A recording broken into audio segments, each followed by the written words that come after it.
Hello everyone, welcome back to my YouTube channel. दोस्तों, आज के इस Hindi to English translation video में हमारा सेंटेंस है वह पढ़ाता है। इस सेंटेंस की इंग्लिश जानेंगे और इसी सेंटेंस से संबंधित कुछ और भी सेंटेंसेस को हम इंग्लिश में ट्रांसलेट करेंगे।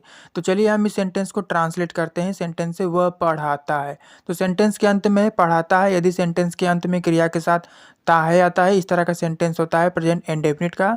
तो ये सेंटेंस अफर्मेटिव है। तो प्रेजेंट इंडेफिनिट के अफर्मेटिव सेंटेंसेज को इंग्लिश में ट्रांसलेट करने का स्ट्रक्चर, पहले सब्जेक्ट वह की इंग्लिश ही, उसके बाद वर्ब।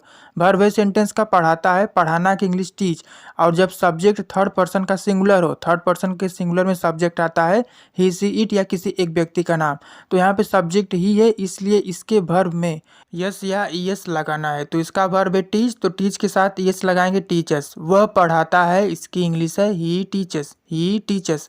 अगर सेंटेंस होता है कि वह स्कूल में पढ़ाता है, इसकी English he teachers in the school, he teachers in the school. अगर यह सेंटेंस होता कि वह नहीं पढ़ाता है, तो ये प्रेजेंट इंडेफिनिट का नेगेटिव सेंटेंस है। तो पहले सब्जेक्ट, उसके बाद हेल्पिंग वर्ब लगता है नेगेटिव सेंटेंस में, डू या डज, उसके बाद नॉट लगाते हैं। तो इसकी English he does not teach, वह नहीं पढ़ाता है, इसकी English he does not teach. यदि सेंटेंस होता है कि वह स्कूल में नहीं पढ़ाता है, इसकी English he does not teach in the school. देखिए, जब नेगेटिव सेंटेंस होता है तो उसके वर्ब में यस या यस नहीं लगाते हैं, इसलिए यहाँ पे टीच के साथ यस नहीं लगा है।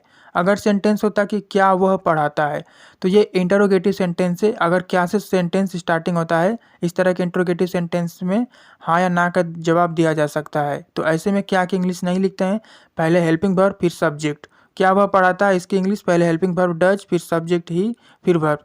डज ही टीच, क्या वह पढ़ाता है, डज ही टीच।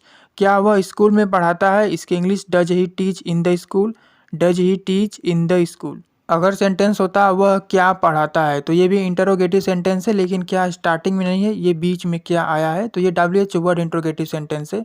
तो पहले WH वर्ड यानी क्या की इंग्लिश लिखेंगे व्हाट डज ही टीच, वह क्या पढ़ाता है, व्हाट डज ही टीच। अगर सेंटेंस होता कि वह स्कूल में क्यों नहीं पढ़ाता है, इसकी English why does he not teach in the school, why does he not teach in the school.